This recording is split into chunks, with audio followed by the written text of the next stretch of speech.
Hello and welcome to the Be Formless Flow Driven CEO podcast. Today I am welcoming all the way from New York, one of my favorite cities in the world, Dmitry Koltunov. Did I get that surname right, Dmitry?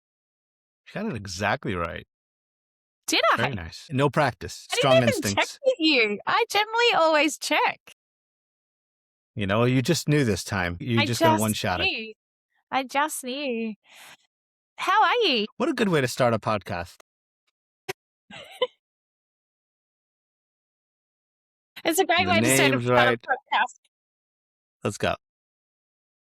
Dimitri, it is quite late for you in New York. Like you said to me, you're a night owl. You like this time of the Oh, I evening. love It's like it. nearly I love 9:30 it. p.m. midweek. It is 9 o'clock. It is, it's kind of mind that just gets better throughout the night. And so we're gonna hit peak mental performance at some point in the next 20 minutes. I It's love that. phenomenal. Have you ever done your Yep. chronotype? Do you know what you are? Like, have Yeah. you actually done the chronotype test? Yeah. There's a test. I've Yeah. self-tested. No, I'll send I've you the I've test. I'll self-tested send as you the now. chronotype test. Wow, okay. I mean, I think I know. It's one of those things that you kind of experience throughout your life. I remember reading a book by Dan Pink called When, and Yeah. it was all about timing. And there was an entire section on chronotypes. And I was like you're explaining why I function differently than those around me, because farm-based societies were not built around people that want to go to sleep at 2 to 3 a.m. No. It is not how the world operates. So No. it's nice to know that there are others like me. Your whole schedule. Like I work with clients, right? Especially, I mean, you're creative. We'll get into that in a second.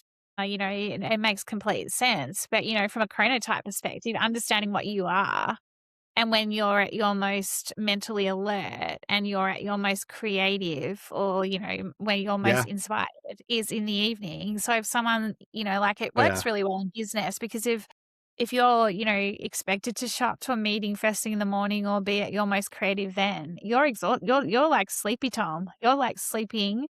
And so there's always been this kind of real challenge around, why isn't Dimitri like creative enough? Or I need him on point here, which is an early bird, like an early morning person Yeah, it's like, who is on book me at point, and 9 then in the p.m. We're gonna rush it. yeah. So it's a really interesting way you can look at how your team performs and works together in business in terms of understanding chronotypes. I do it all the time. I love it. And then you schedule your weekday around where your energy levels are at. So if you're at your most best tonight, you're not meant to be at your most creative in the morning. That's when you're meant to be doing the most low value tasks possible until you start That's right. to amp up. That's right. That's when Gosh, we could do a whole we podcast answer on the this, but let's not. emails. Yeah, totally. Let's just Anyway, two let's people get exploring two people exploring. Let's get into it because we've got a chronotypes. bit to unpack here, and I'm really grateful for having you here. You're the founder and CEO of Arbor, which is started in 2022, and it's essentially a B2B business. It's got a bit of a story in terms of where it started to how it's transpired to where it is now. But it is an AI-powered storytelling platform where you help organizations transform long-form content into scalable narratives across video articles, posts, and digital media. And your mission, the Arbor mission, is simple: turn authentic stories into measurable impact, which ultimately means communicating at scale. And you said you've worked with corporates, not for profits, etc. And I'll let you explain that a little bit more. But it sounds like you are a bit of a serial entrepreneur because you were also, for Arbor, you were the co-founder and CTO of Alice. I love the name, a hospitality tech platform used by leading hotels worldwide to streamline operations and elevate guest experiences. And you raised over 50 million and scaled it to more than 2,500 hotels globally. And it was acquired by Expedia and later Alpine right. ASG. But We drum were roll. Dara. Sorry, you go. I'd say we were Dara's last investment before he went for Uber. Really? So I remember him coming to the office. We have a fun picture, and then he was gone. Really? Oh my god, incredible. Yeah, it sounds like you've got some great stories. Any wonder you're in the storytelling space. But like I said, drum roll, you're also deeply involved in founder development, and so you're the director of startup leadership programs in New York. You've mentored hundreds of entrepreneurs and continue to advise early stage startups on tech, product, and leadership evolution. And outside of startups, this was meant to be my drum roll bit, was you're also an award Well, winning drum roll.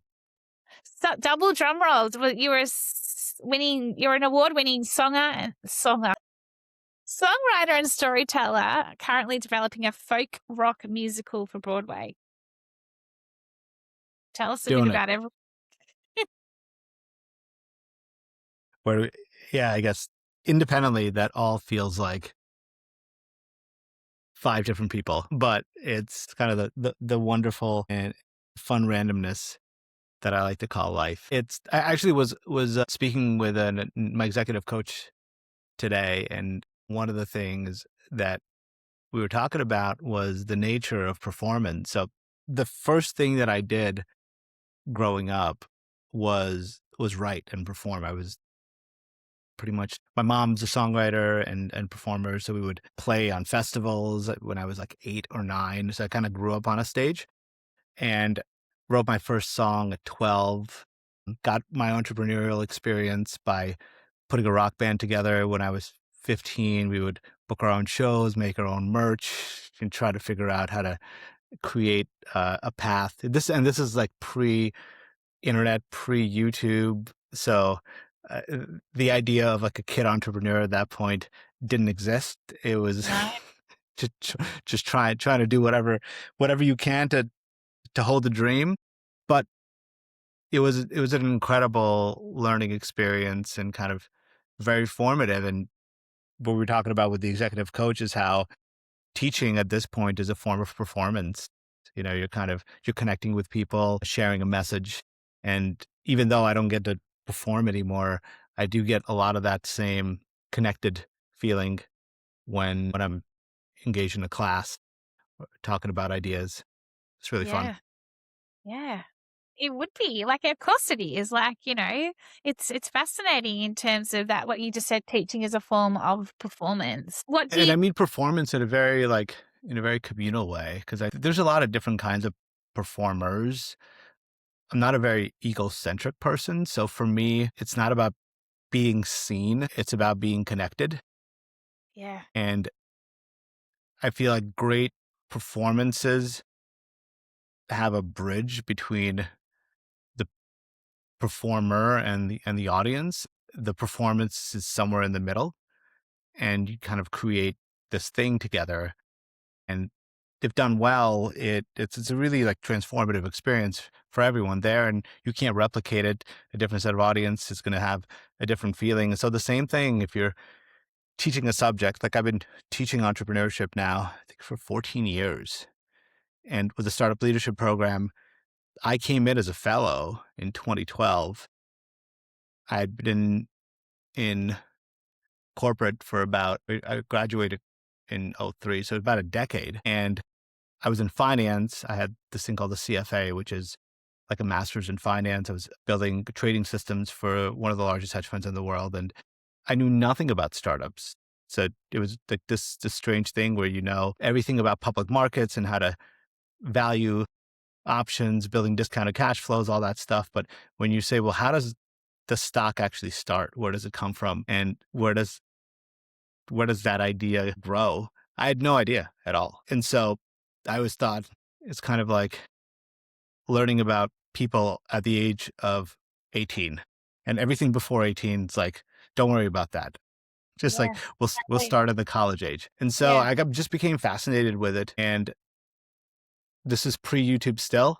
I mean, this is pre-YouTube being a virtual school. There just wasn't that much out there. And so the startup leadership program was this opportunity for me to be surrounded by incredible founders who built brands that changed the world, and to see what they did and realize their humanity and their struggles and their paths.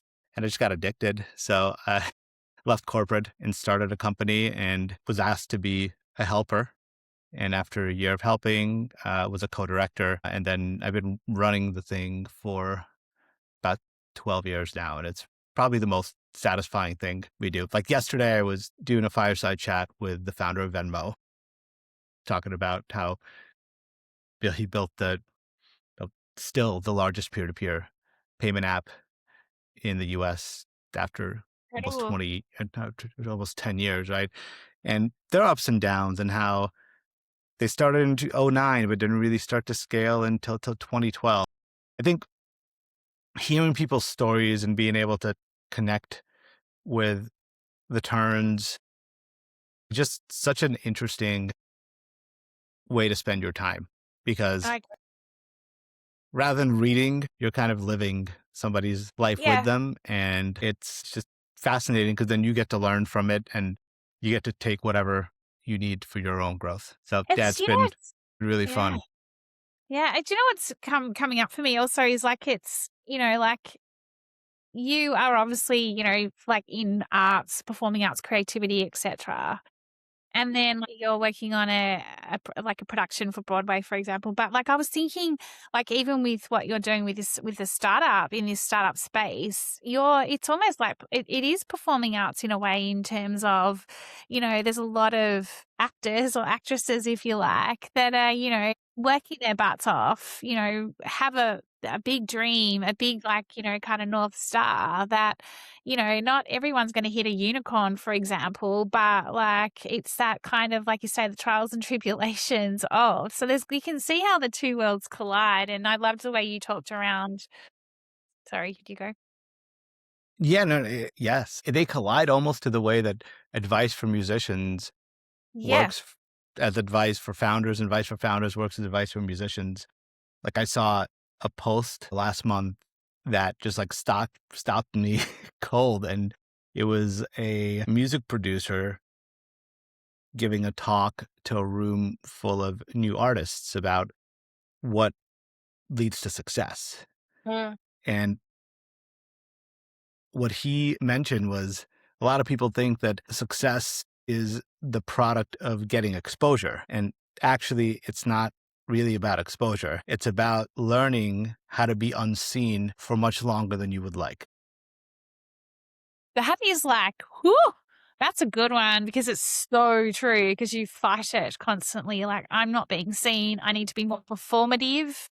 And yet performative is like push, hustle, like, we need less performative. We need more presence and more ability to sit with ourselves and kind of see what's popping Yeah. up. So can you But say that again, that quote? and I think I got it somewhat. It's success as a musician, or as an artist, is about being unseen, or becoming comfortable with being unseen for longer than you expect. You need to like get that up in your, like that is a framer. I need to find that quote. That's amazing. It's intense because it's true. I mean, for anyone that's doing something net new, it just takes time for people to catch on. In building anything that is truly novel, the fact that it's novel means not everyone's going to get it. And that's hard because we're used to having people around us as vehicles of confirmation.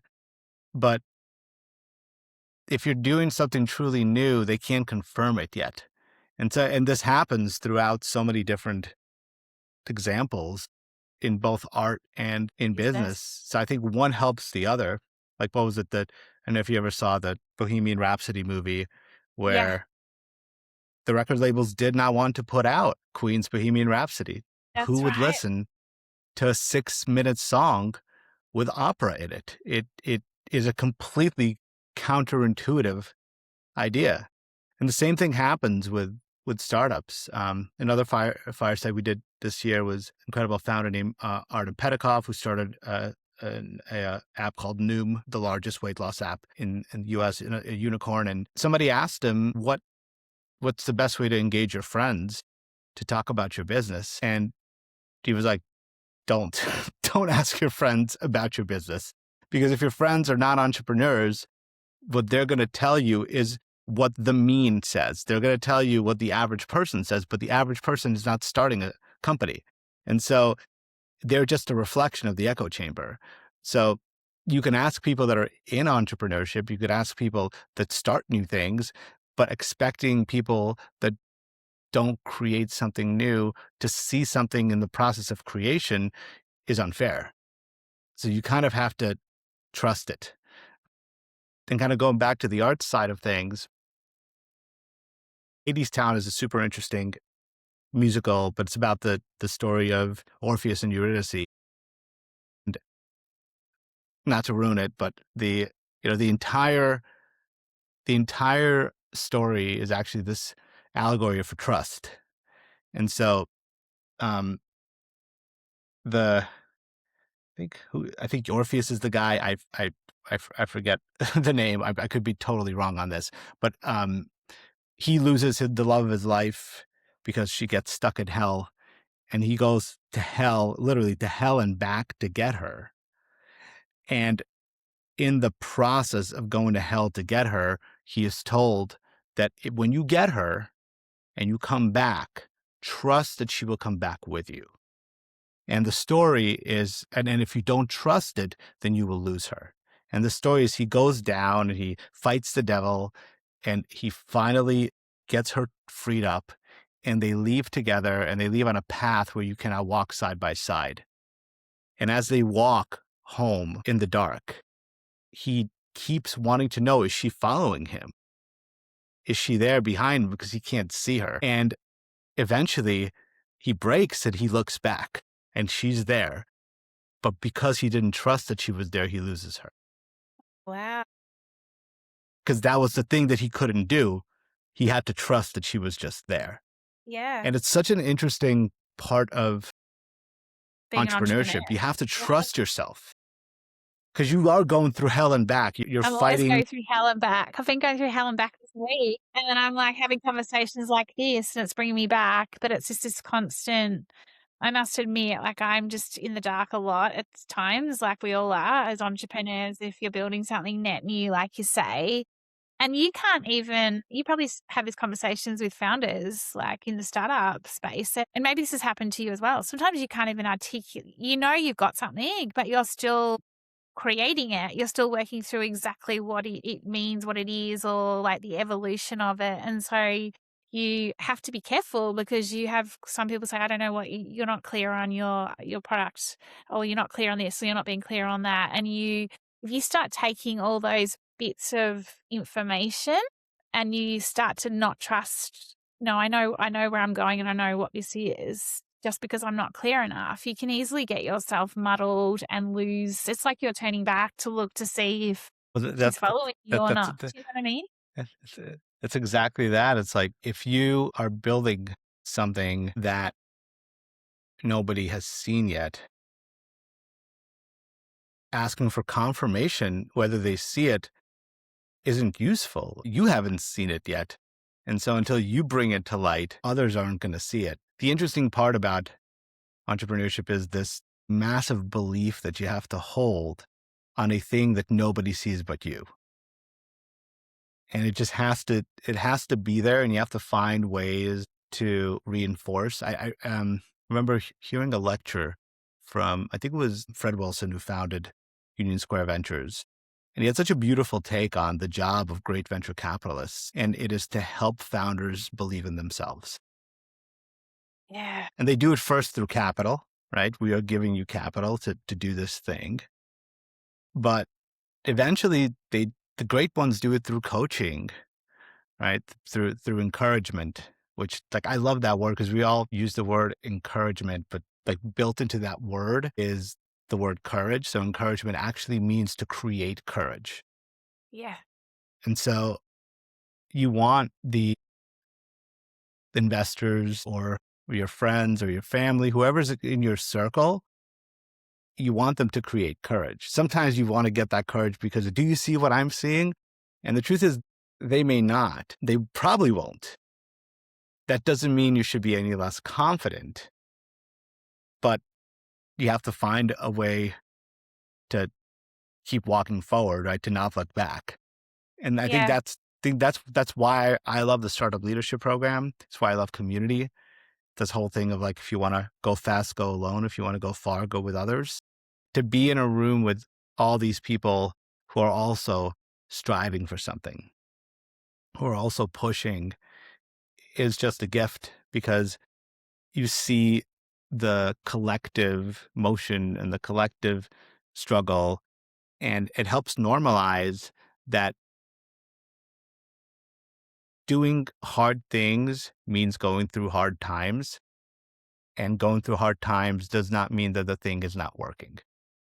Yeah, I love that. It's so good. It's such a doing hard thing yeah, doing hard things doesn't not mean it's not going to work, and I think you know, as leaders, as founders, as entrepreneurs, we sometimes do, like, when it all gets too hard. I think that's when you're most tested to see whether you are going to It look is. back or whether you're going It to be anti-fragile is what I call it. I mean, obviously, there's a great book Yeah, around how to become anti-fragile. You've probably read it, but it's like that ability to continue to bounce forward and just keep bouncing forward. I say all the time to mum, I'm just got to keep going. I got to keep going forward, and it's not going forward without my plan or what it looks like, but it's just that constant next step.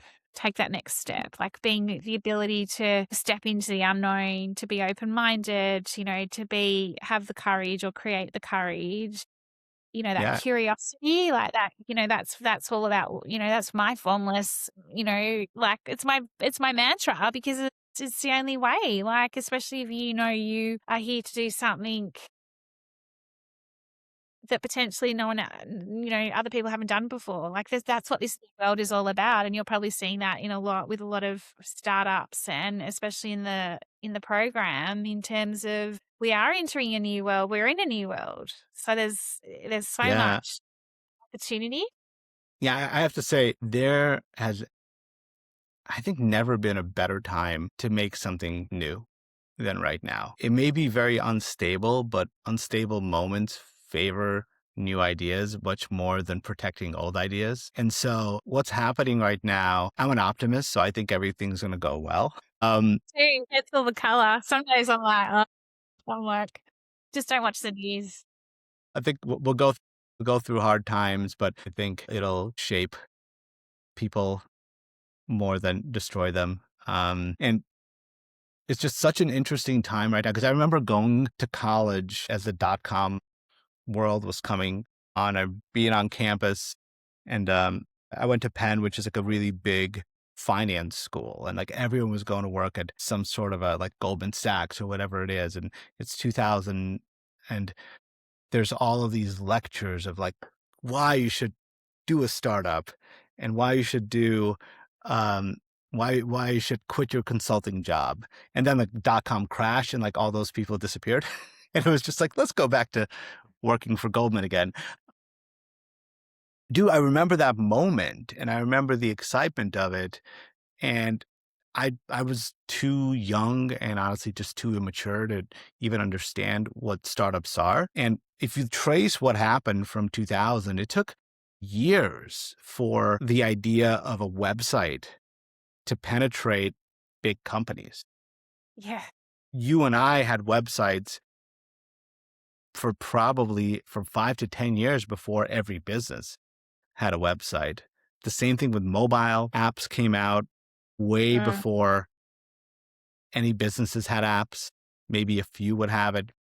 And what's happening now is the rate of adoption for AI is incredibly fast. yeah, Something that is just surreal how quickly it's being picked up. And it's so interesting to be able to create at a time like this, because you don't have to explain the idea of a website to somebody that doesn't have a computer. They get it. People understand the potential. And then the job of the builder is to just compose and make something useful, rather than sell the idea that something useful could happen at all, which is what you had to do. Like when you were selling a website, I had a website company with a friend of mine in college, and we wouldn't be selling people on what kind of website. We'd be selling them on the idea that a website is important. And that's a yeah. different kind of build. Hugely So different, so here, different. we Yeah. don't have to sell people on the idea that they need to accelerate their world with AI, and just a question of where the value is going to get created and who can understand the the workflows that you're trying to improve, or the goals that people are trying to get. I think from a building perspective, it's amazing. This morning, I'll tell you a quick building story that's just like firing me up. My daughter wanted an iPad, and she's 12. And I said, the only way you're going to get an iPad is if you pitch me 3 businesses, and then I'll choose the one that I want to fund, and then you have to build it. And if you build it and people use it, you get an iPad. And so she goes on Canva and she puts together these businesses. And the first business she puts together is kids want jobs in middle school, but it's hard to understand where to go, and local businesses may want kids. So she basically built like a marketplace for middle schoolers to get jobs. Love that. It's a pretty cool idea. And then the second business was, if you're going on a trip, but then you have all these other things happening in your life, how do you organize your life? So some sort of a calendar that helps you organize school and personal life and travel. And the third one was something around study habits. So she's in 7th grade. She's still learning how to study, and she's having trouble and figuring out, like, what is her study habit? Is it fast? Is it slow? Is it cramming? Is it flashcards? And so she seemed like super excited about this. So I was like, all right, that's what we're going to do. So yesterday, she was off from school. So I said, do you have a name for your startup? She said, and she was like, it's going to be Learning Layer. I'm like, that sounds Learn Layer or something like that. That sounds great. Let's do it. So I sat her down and I said, describe to me what you want. And she starts telling me, and she's got a pretty clear understanding. She has a vision. She knows where she goes. So I sign her up for Lovable, and I give her the account and said, just do it. And by the time she had today, she had an entire app that was creating study guides and had her friends on it. And we just bought her learninglayer.app as a domain that she published this afternoon. She's never coded in her life, and she's built an authentication system. She has user nudges. She has a dashboard that lets her see who's logged in. We just wired her up for post hogs so she could see user analytics. And this is a 12-year-old. And Amazing. how exciting is it that you can have a 12-year-old take an idea and make it real? I love And, it. Yeah. you know, In she in limited time too, like in 2 think about, days, yeah, it's incredible. days. Yeah, she's like, It "I need her in my business." and it's just, that's why I'm so excited, because so I spent the first decade of my life writing code, and I was a computer science major. And the best part, there are 2 parts in software engineering that are great. There's the moment you come up with the idea and the moment you finish the idea. And every part in the middle sucked. Like, there was, Always does. because when I came up with the idea, a part of it was understanding how to architect it, how to build it. And so I would have the entire schematic in my head. And from that point on to the point that it was done, it was just like, you're in the mud. You're getting the computer to do the thing that you knew could be done. You just need to do it. And that was not like a Zen garden for me. It was like, oh my God, I just need to like get to the other side. Because what I was excited about was somebody using the thing that I made, not the craftsmanship of making it. I was a very product oriented engineer. And so for me now, it's just so exciting because we've accelerated the rate of building, and we can now really focus on the thing that truly matters, which is making people's lives better. And so Yeah, when I and think about what we do with our business, it's whether it's my daughter that's taking her idea and turning it into a turning it into a fully functional platform in 2 days, which is do you surreal. think she'll continue it? Like, what do you think she'll continue with this? Oh, she's psyched. She's like, when can I put a paywall up? When can I start making money? Hey, this is She's gold. she's in she th- this at dinner. She's like, Dad, can I take my computer to our Vail trip? I'm like, why? She's like, I want to work on this more. I'm like, sure. Have You you got know, her the it's iPad it's it's yet? Have you purchased her the iPad? no, she hasn't earned it. She's got to finish. Oh, I love this because you're She's got to teaching. You build know the what I thing. love? Like, I mean, I think this is great in terms of just teaching that, like, you have to work for it. Like, it's the value of it's the value exchange, right? Like, you can't just expect things to be given to you. I need you to, like, it's a great way to teach the younger kids of today, especially when everything is at the drop of a hat for them, that, no, you can't just, you want, like, this whole want, and the ability to Yeah, go, like, okay, if you want an iPad, I need you to do this, because she'll end up using the iPad with the business as well. So she's all, do you know what I mean? Like, that's that. No, it's yeah, it's about building goals. And I think what I would love for her to get connected to and excited about is making impact. And yeah, so we talked about like that's always been a preach. big thing for me, which is how do you make a difference? Right? We all have the existential question of like what's the point of our lives and what do we do? And I think we're here to improve the lives of each other and to make an impact in each other's lives and be connected. And so for me, that's what we do every day in every company that I've been a part of. That's what gets me excited. And she's going to learn that as well. Even the mission of Arbor is to turn stories into impact. And the way that we think that that happens, if we can scale authentic storytelling, Yeah, the I think storytelling is the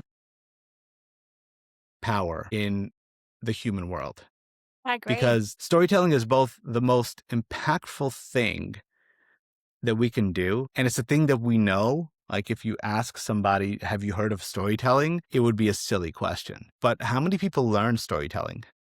Mm. How many people have been in a class that they teach you the architecture of good story, the composition of strong narrative, the purpose of narrative tension or surprise, and like how do you create an emotional connection? And we never learn this, but we are governed by this all the time. From when we were kids, we're told stories. You know, what is a religious text other than stories about people Yeah, in the past, right? When we try to raise money, we tell a founder story. Stories are the everywhere. it's the source code of humanity. It's how we connect, but we never learn it.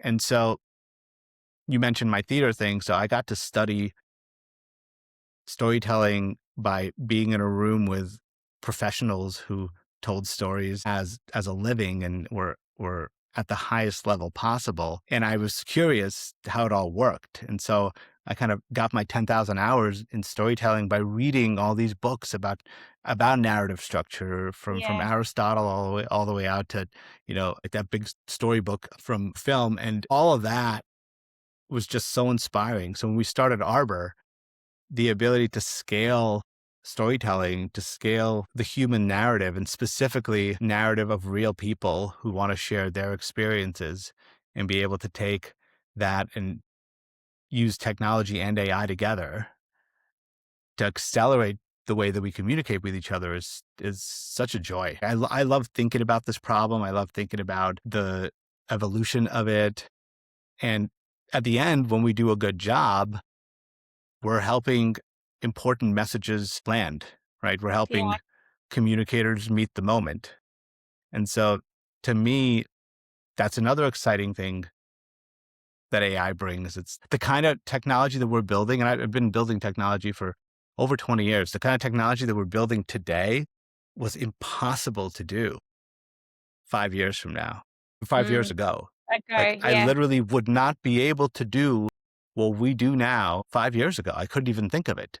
And so no, we are working on the cutting edge of what's possible, but we're doing it in a completely human form because we're taking messages that people speak over 45 minutes and we're finding great moments and we're accelerating the selection and the packaging of those I love moments that. Amazing. so that ideas get through. And you couldn't do that 5 years ago No. effectively at all. So it's awesome. Dimitri, I feel like that's a part two of this pod because it's like we've been going for like 38 minutes now, and I'm like, I want to keep going with you, but I'm like, we'll have to do a part two on this because there's a whole other story around unpacking the story and why story is so important now, and communicators meeting the moment, because more than ever, story is it for me. It's like, I don't even know how to explain this, but it's authentic storytelling. It's communication. Like, AI is the machine, but this is the human aspect of, I guess, connecting society, connecting businesses, connecting people, connecting community. And if you're able to tell stories, I mean, this has been a whole, like, you've told a whole story in this podcast now. I don't know. It's such an important time when it comes to storytelling, and doing it in a way that is authentic, but having the ability to use the technology, like you say, to accelerate it.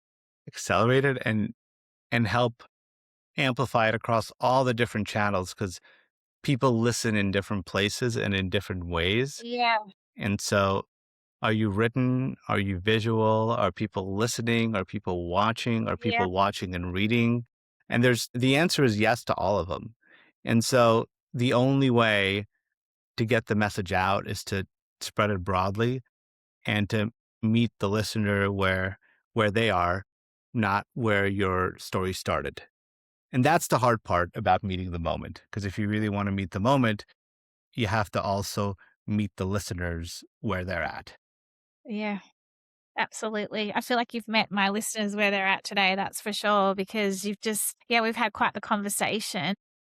Get your 12-year-olds on it on Lovable. Have them build an app. Give them an iPad, but only Yeah. when they're done. And how do we find out more about you, Dimitri? Where do we go? Like, where do we go to find out more about Arbor? How do we find out more about you? Yeah, so I, uh, I I'm against most social media addictions, but the only one I have is LinkedIn. So you can look me up on LinkedIn. I try to post Amazing. something about one part of my life, whether it be AI or theater stuff or interesting insights. I just wrote a post about how I think vibe coding is going to completely upend the traditional engineering team as a 20-year CTO. So there's a lot of different musings. So if you're still with us, please follow. Will do. There's Thank more you. where that came from. No, thank you, Dimitri. And I'm going to let you go and you've probably got quite a few hours left to be as creative I got as you. another call right now. I got two more. No, three. Okay. Well, Dimitri, it's been a joy talking to you. Thank you so much. And hopefully I can get you back on to do a whole pod Yeah, we'll on do a just part two. storytelling. Yeah, I'd love that. Love it. I'll reach out to your team, and I'm going to set that up if that's okay with you, because I think there's just, Yeah, let's do it. yeah. All right. Well, thank you, Dimitri. Enjoy your evening. Awesome. Thank All right, you. take care. Bye.